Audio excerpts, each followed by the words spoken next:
Hello, you're listening to Hibs Talk. I'm your host, as always, Gav. Joining me today is Craig. All right. And Stephen. Oh, How are you doing, guys? I wasn't ready for that. Jesus. Right. I always like to come to Stephen second here. That's just the way the intro kind of flows. Aye. You look into this too much. Honestly, you look into this who gets called out first. Bias. Right. Stephen, how are you getting on? Fine. A year and a half now. Craig, how are you getting on? Aye, good mate, good you. Yeah, good. Aye. I looking kind of in the process of starting a new job, which is quite exciting. So just waiting for the references and all that boring stuff to come through. But excited about starting a new job, which quite fortunate to be able to move job in this sort of current climate. But definitely looking forward to that. Hibs come calling, you've got to take the opportunity. Aye, as if. But yeah, so we're going to have a chat about the three League Cup games, just sort of wrap them into one and sort of review the three games and have a chat about the squad. Obviously, there's a lot of players who maybe had an opportunity to show something, and we'll have a chat if they did or not. I'll also have a wee chat about Scotland, and we're going to have a game of start bench sell as well. But we're going to kick off with Scotland. Obviously, we're recording this just before the game this evening, and Ryan Porteous, Craig, again, not in the starting lineup. I think that, like you said before we started, if he doesn't get on, he'll have been the only player that's been with the squad since the start not to get any minutes at all. You think they've had, 3 games in 7 days? They maybe could have rotated it a little bit to get him in. But it's still great for him to be called up. And now the fact that there's 3 of the back 4 in the squad is kind of testament to how well they've done so far this season. So hopefully one of them, I doubt all 3 of them will get a game because they're obviously defenders at some point, but it bodes well for them even to be involved with the national team and can only give them confidence to keep going the way they've been going when they come back. Stephen, all 4 defenders that they started the season and their goalkeeper are away on international duty in the last couple of weeks. That's encouraging and testament to how well the defence has done. No, 100%.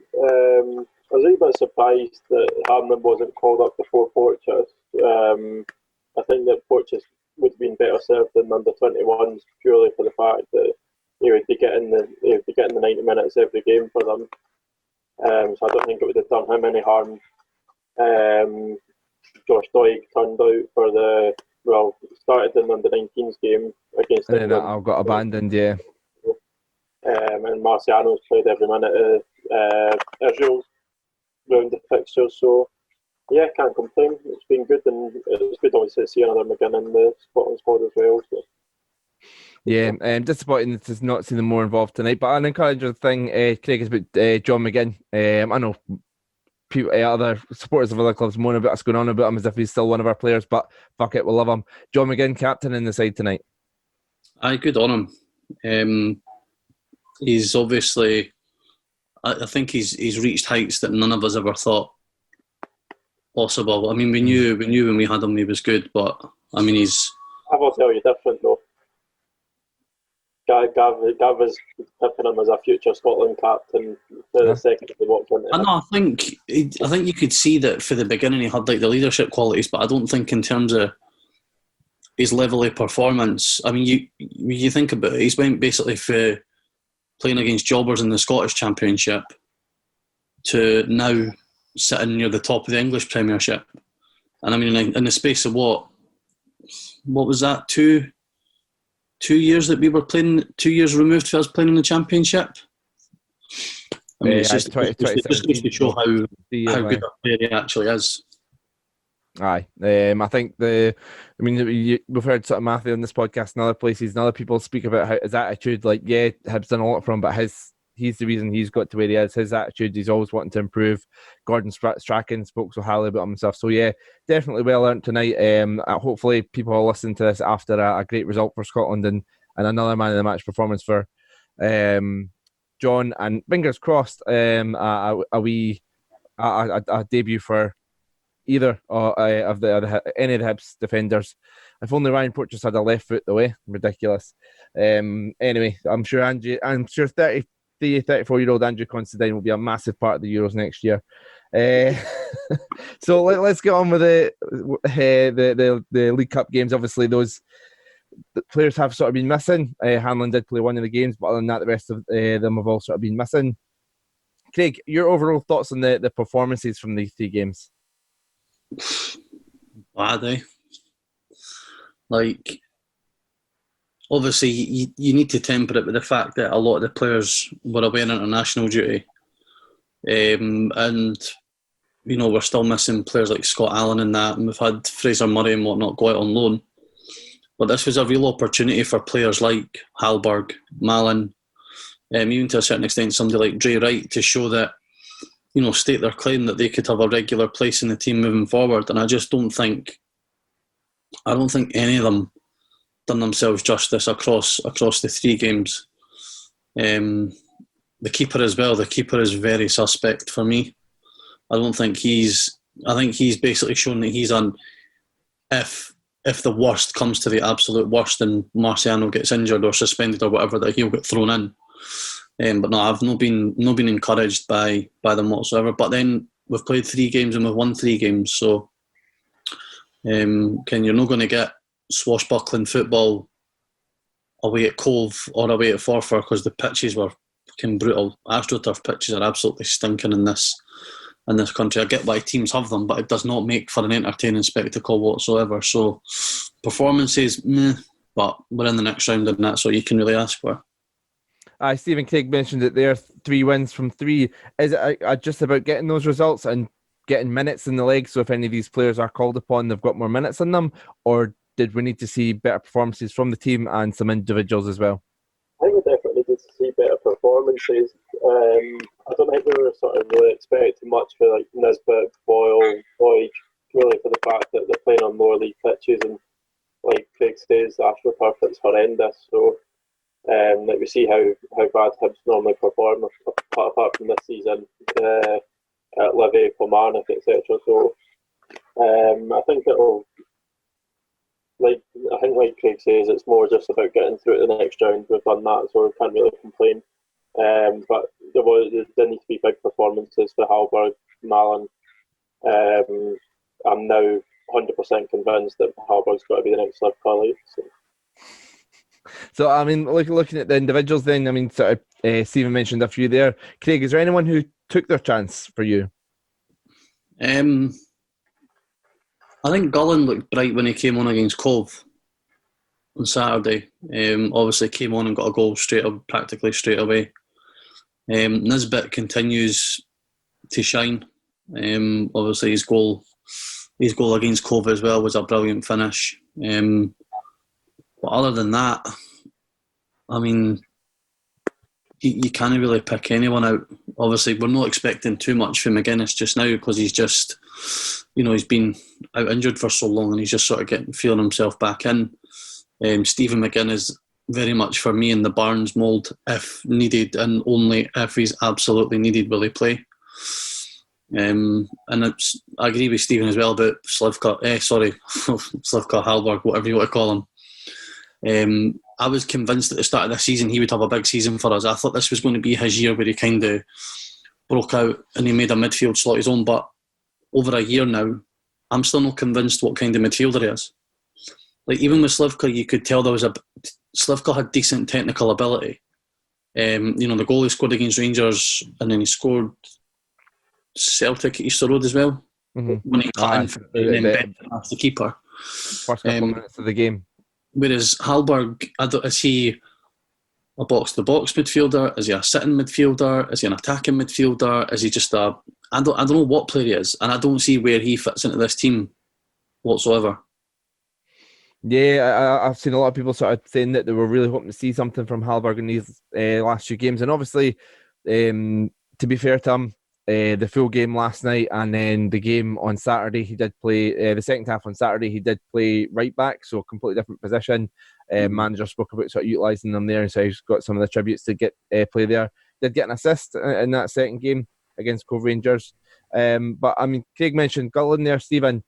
To me, I think he was a bit isolated when he was playing up top on his own events against Brora Rangers. But I've seen maybe a bit more of him out on the left wing.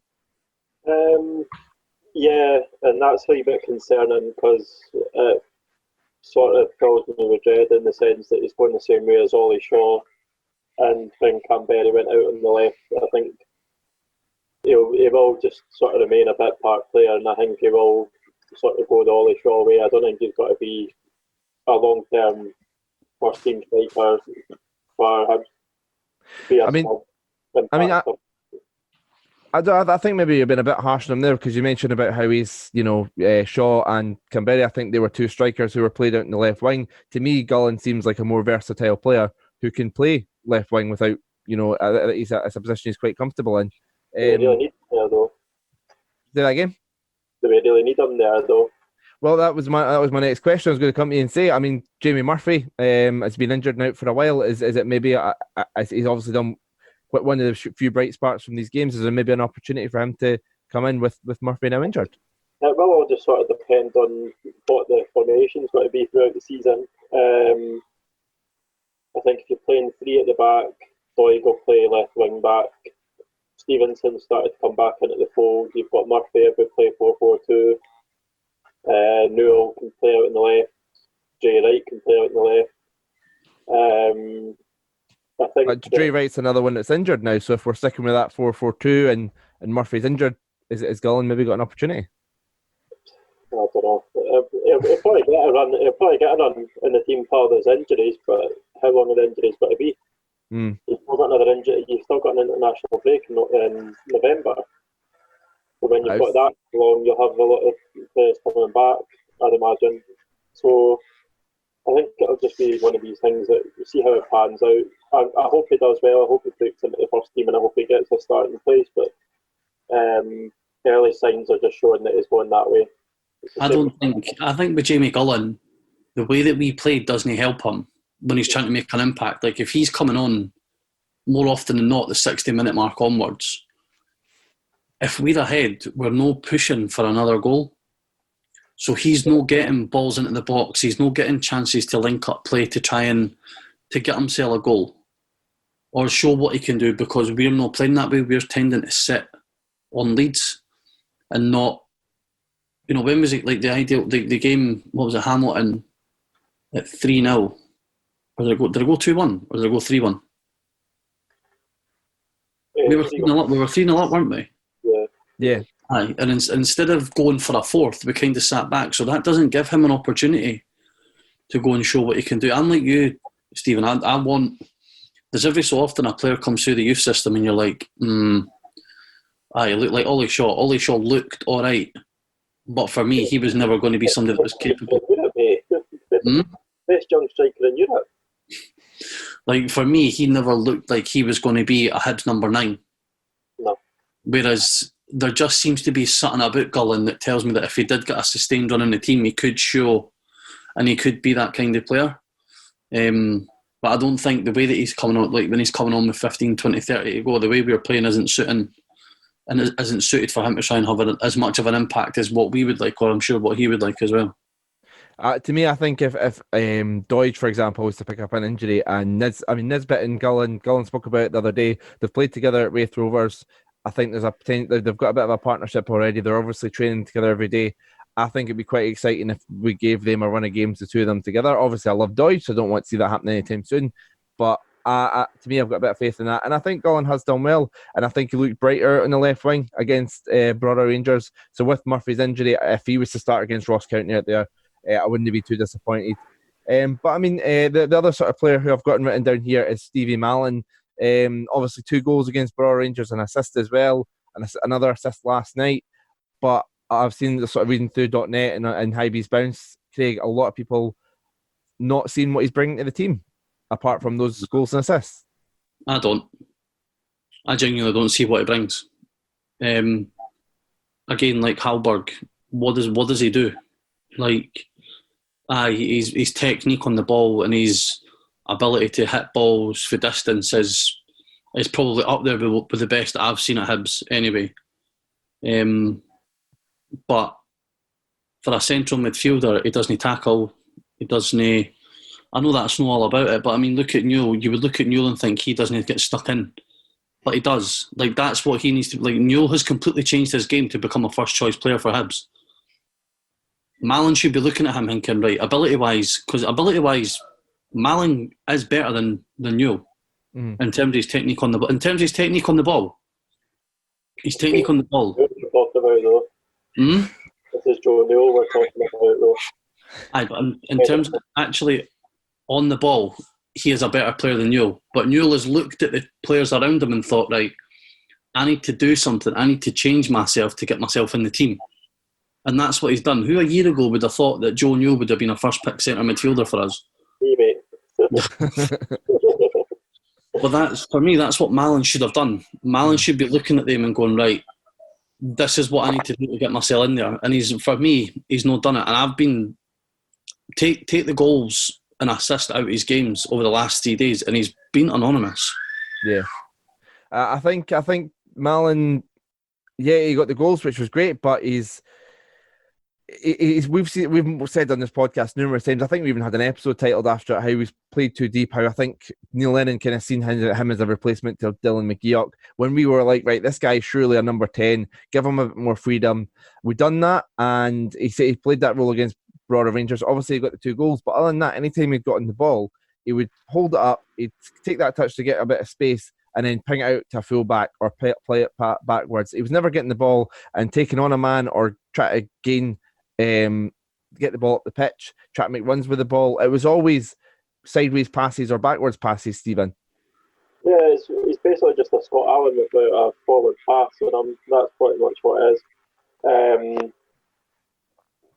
I think obviously what we were saying during the week about like the St Mirren revival with Jack Ross and all the players that have played at St Mirren when he was coach. You had Mallon, you've got McGuinness, you've got Stephen McGinn, Paul McGinn. I think that all these players, they've played completely different there, and I think it goes back to what Craig was saying about the fact that we don't play how a lot of these players want to play. Look at Fraser Murray in Dunfermline, he's playing more as a number 10 than anything else, and he's making an impact.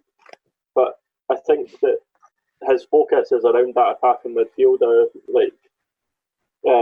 that's the role he wants to play, and he's not going to get that opportunity at Hibs because you've got players like Scott Allen in the team. Even Martin Boyle can play behind the strikers and stuff. So there's just I think there's too many options going. Like we're like the Scottish Premiership version of Chelsea. We've got it all going forward. But there's just too many players in their positions, and I think that a lot of them have got to be left behind. And I think that Mallon and Halberg have got to be the two that are left behind. So because Mallon's is great at running about and pointing. Like whenever there's a set piece, he's good at like making sure that everybody else has got their man and is marking up, and he's the master at pressing and then stopping when he's about 5, 6, 7 yards away. He doesn't just keep going and press. He presses and then stops and then turns. Like for me, I don't see what he brings to this Hibs team at all. You can't, like again, Stuart said in the chat earlier, like if you could bring him on for corners and free kicks and penalties, then you probably would.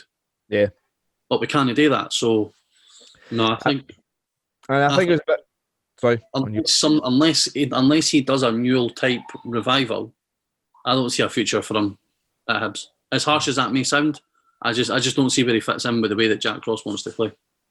And I think he done himself a bit of a disservice kind of by getting 2 goals so early on, because any time after that he got the ball near in the edge of the box, his first mind was, do I have a shot on? And he would either take the shot or think about taking the shot, reel it, then get closed down, rather than automatically looking for the pass. You know, Gullen making some good runs and things like that. Rather than making the pass, he was always thinking about the shot, and I think that kind of affected him as well. But so getting back to the squad, and then obviously the last couple of games we've seen David Gray play centre back, which Jack Ross kind of said when I asked him at the press conference the other day that was strictly because of the numbers, and Halberg playing at right back. Stephen, I mean, we spoke about going for a smaller squad, but do we have enough in terms of backups? I don't know. I mean, the thing is, you look at it in reality, and take this international break, for example.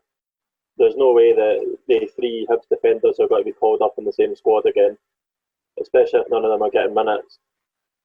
I think that Steve Clarke's obviously just looked at the Premiership table, saw where we're sitting, and he's like, "Oh, defence must be doing all right." Like, go and bring some of them in, and it's worked out well for him. They've got the international recognition. Three of the back four are in the first team for Scotland. So, yeah, I can't see us being this short again. And the fact that it's League Cup group stages, by the time it comes to the next international break, we're not going to have this problem, because it will just be back to league resumption, and when that happens, you're not going to be left that short. But yeah, I think that looking at the youth squad, I think that's where our problem lies. We've not got enough centre backs, right backs in their positions going forward. Yeah, obviously we've seen the debut of Stephen Bradley and Shanley started as well, but Craig, we don't really seem to have a lot of central defenders or wing or fullbacks other than Doig sort of coming through. Oh, Craig, you're muted. If Porteous or Hanlon get injured, we're a wee bit snookered. Or even McGinn. Well, basically any of the players that have been called up to the Scotland squad get injured, we're a bit snookered.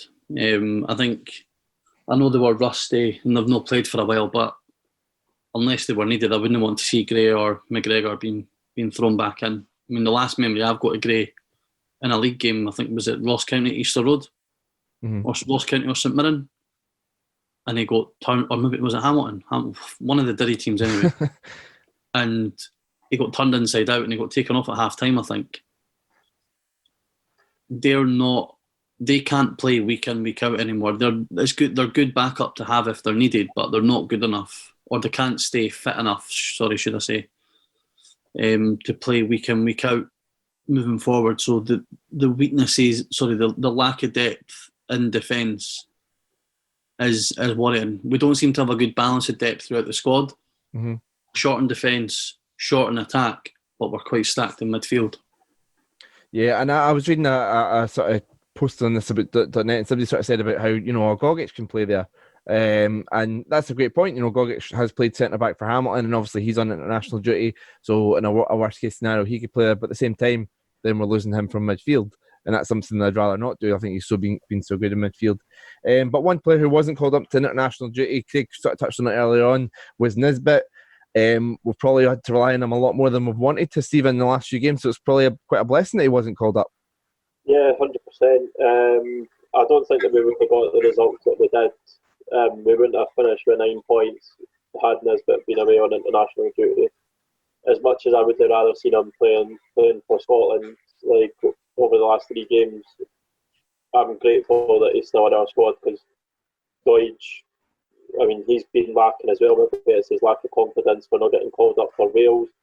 But it's one of these things. Doig hasn't been great at all over the last 3 games. And could go back to them playing on the plastic pitches, could be a number of things. But yeah, I would have liked to see more from Doig over the last 3 games. But I mean, so obviously we've kind of spoke about the backup to the teams. Craig, the first team though is looking really strong, especially obviously we didn't see the best of him over the 3 games, but we know he's just coming back for an injury. With what McGuinness coming in, the team's been doing well. Defence, once we've got that full defence back, Marciano back, Newell and Gogic, and potentially McGuinness will be a good few options in the midfield. The first team, at the very least, is looking really strong.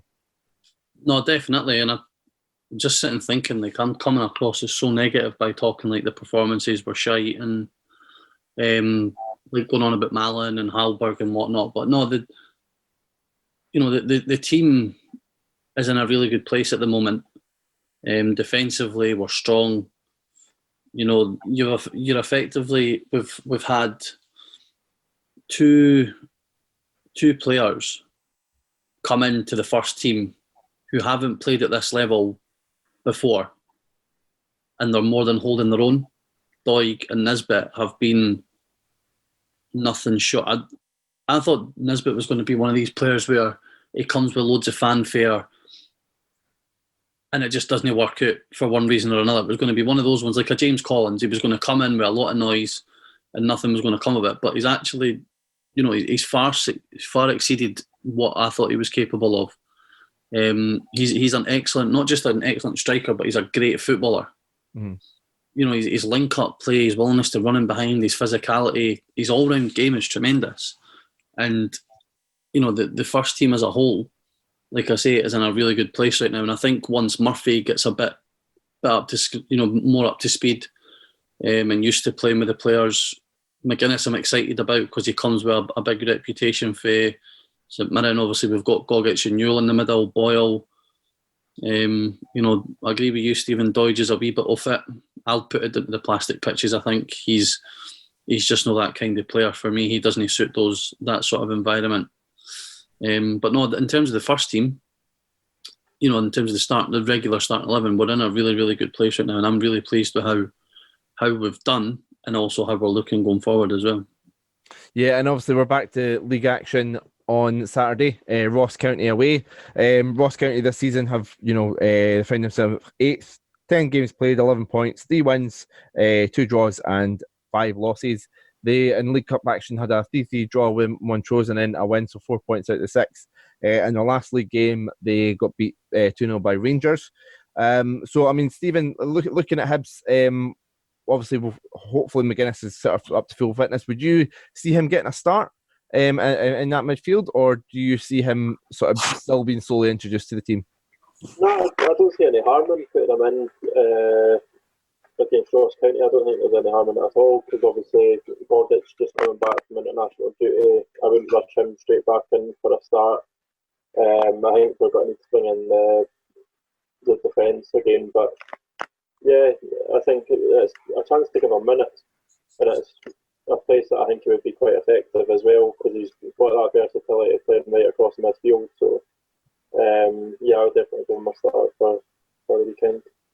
Jack Ross had sort of said that he'd hoped that Newell would be back for the Ross County game if he is fit. Craig, would you like to see a midfield three, a Gogic, Newell and McGuinness, or would you like to see how would you like to see us stick to the 4-4-2, or how would you see us setting up?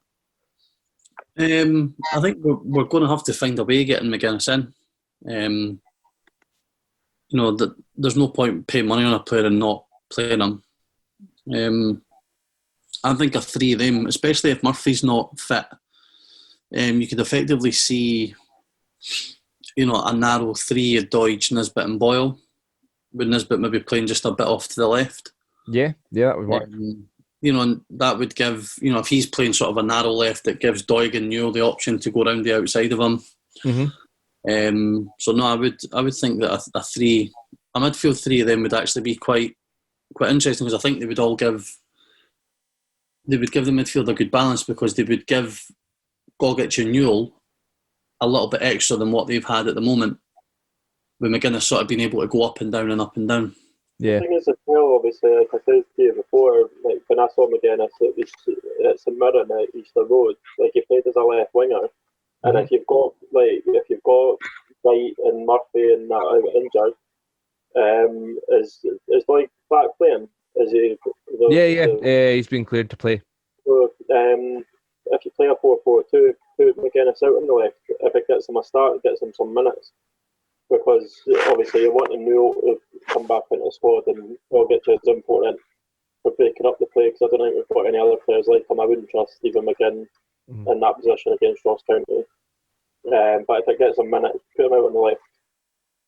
Yeah, that's one of the things. I think one of the reasons we signed him, he's got that versatility. He could play there. Obviously, we mentioned earlier on about Gullen potentially could play there, but I do like what Craig was saying there about how you could sort of see it about like say Newell can step out to the left if need be, if Nisbet does go more central.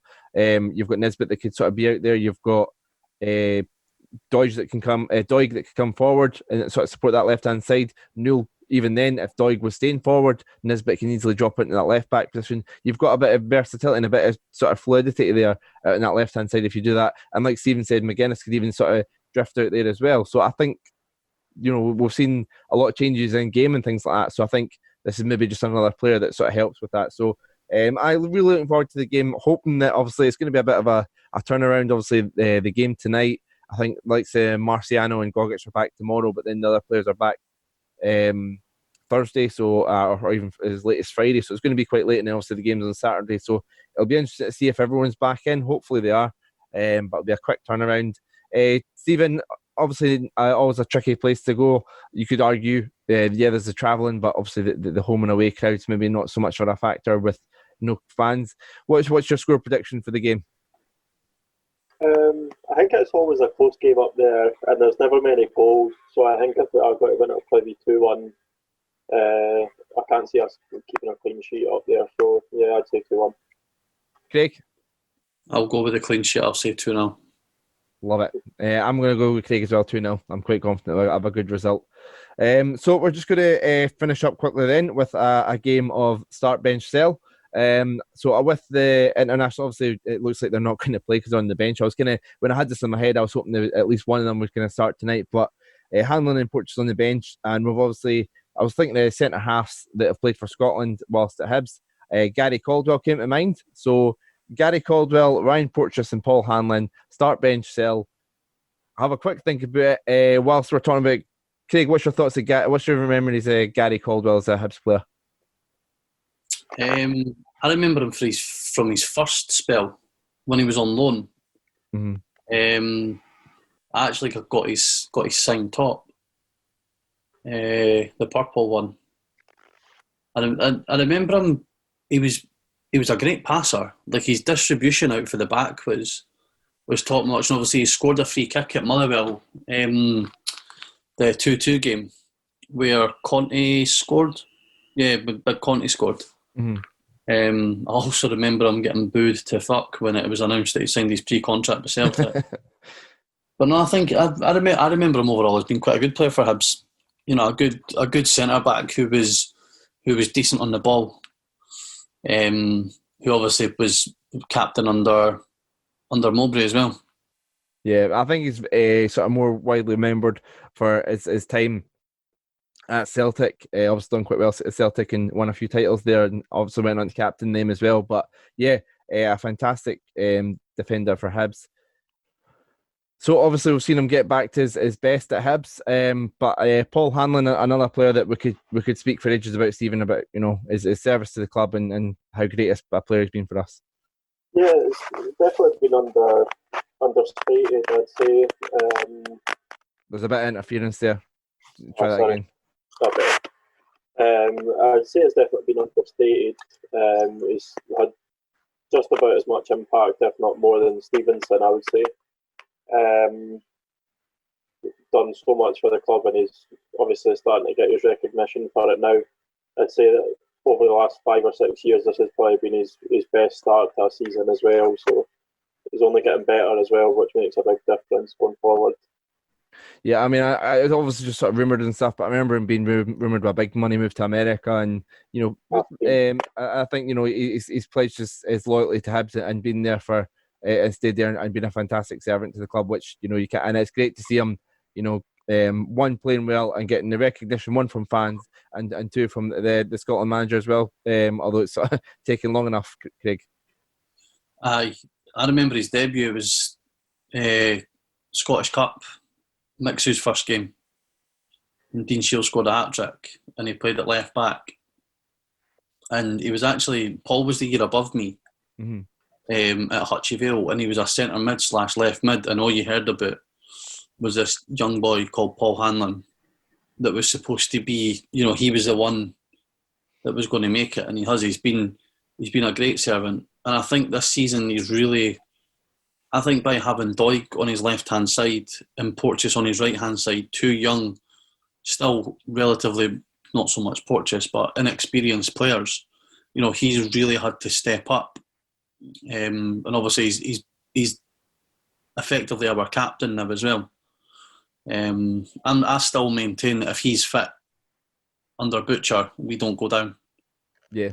And he's like Stephen says, his last sort of 4 or 5 years, as he's gotten older, he's really become a much more accomplished centre half. And it's no surprise to see that when you look at the stats. I mean, stats don't tell you everything, but statistically, he's the best performing Scottish defender in the league.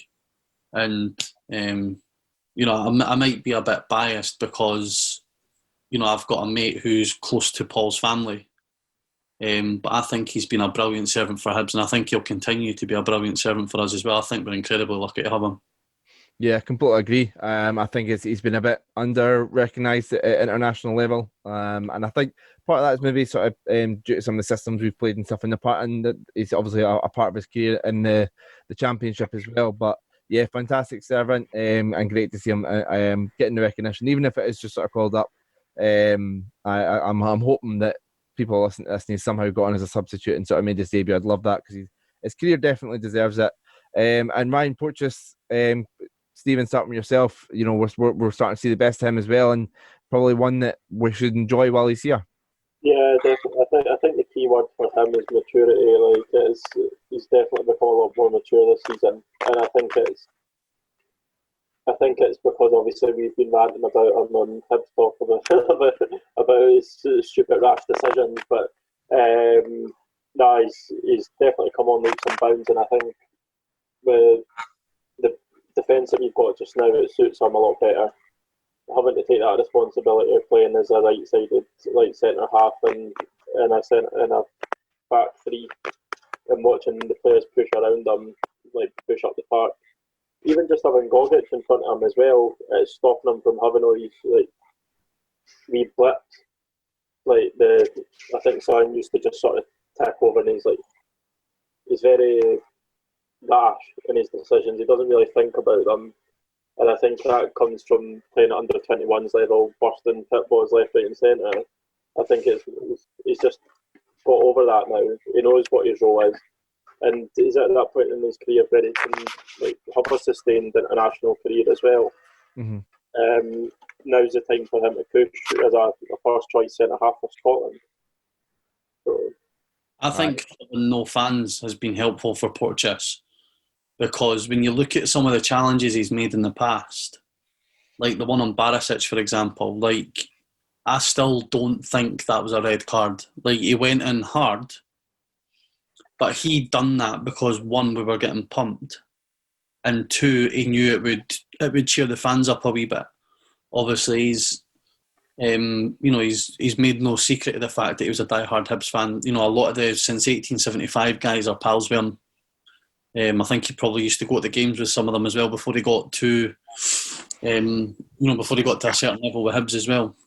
I remember being in a march, walking to Tynecastle, looking across and be like, "Oh, there's that young lad. That's that Porteous lad. That young lad. It's good to see how he's actually a Hibby, and he's in the march. He's I remember seeing that. I agree with Stephen. His maturity's levels have came on leaps and bounds. I thought first half, especially against Hamilton, I thought he was outstanding in terms of his overall reading of the game was superb. And like Stephen says, he really needs to now. I don't think we'll see it at Hibs, but we'll see it when he kicks on to that next level. He's got the opportunity to 30, 40, 50 caps for Scotland easily. I genuinely believe that he's got that level of ability, and I've been saying it for years as well. I've known this isn't some bandwagon I've jumped on. Any of my pals have spoke to that. I've said this boy, one, is going to make us a fortune, and two, is going to play regularly for Scotland, and I genuinely believe that he will. Yeah, I completely agree. I think obviously we're seeing the boy from Motherwell and the Gallagher in there just now, but long term, I think Porteous has to be in there, and I think once he's in, I don't think he's getting out. So a bit disappointing to sort of see him on the bench for 3 games, but hopefully sort of he gets his opportunity soon. Hopefully it's coming and he sort of takes it and makes that place his own. I think he's been a bit unfortunate as well. Like say we spoke about his runs and things like that and being caught out and stuff. I always remember anytime Effie would go on these runs, you'd see Bartley say, "Oh," kind of roll his eyes, say, "Oh, there goes Effie," and straight away would just step back and take his position in the defence. McGeoch done it as well. We'd be able to read that if Hanlon was bombing forward, they would just sort of step back into defence. Now with Gogic, if Porteous does take the ball a bit more further forward, Gogic just takes a step back and it sort of helps the defence. The defence isn't a number down, which is great to see. And then even then you've got McGinn who can step over as well. So I think that it's great to see this good defence helping getting the best out of some great players. So get back to the original question then: who you starting, who you benching, and who you selling? out the three. Craig, start with yourself.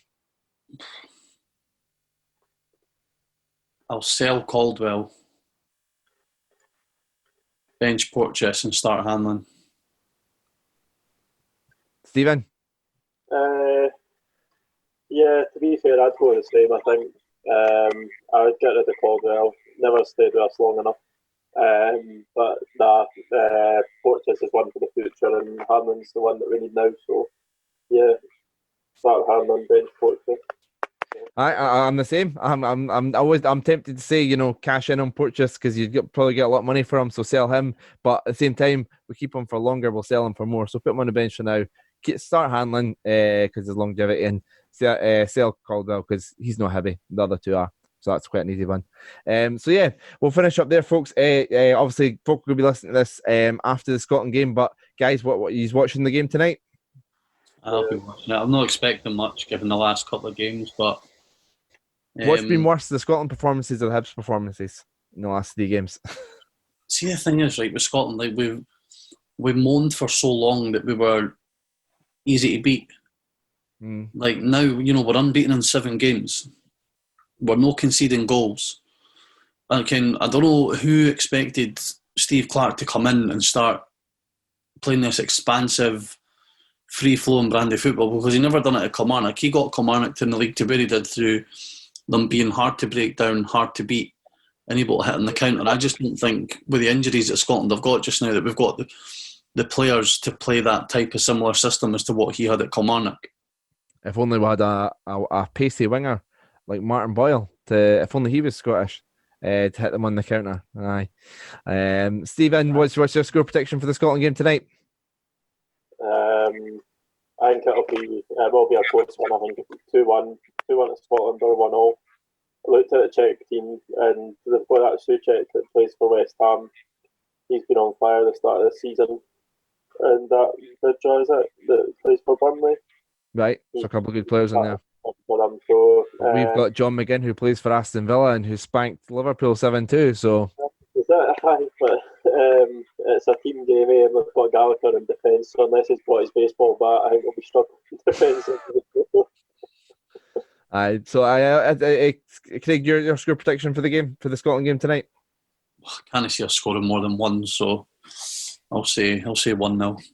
Aye, I don't even care. I'll go 1-0 as well. I'm not exactly too sure because the fact we went so long without a shot on target, it's no fun to watch.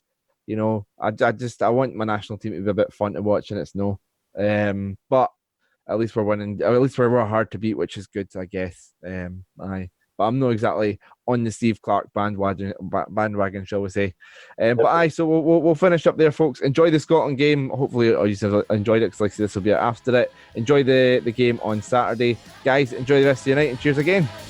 Cheers, mate. Cheers.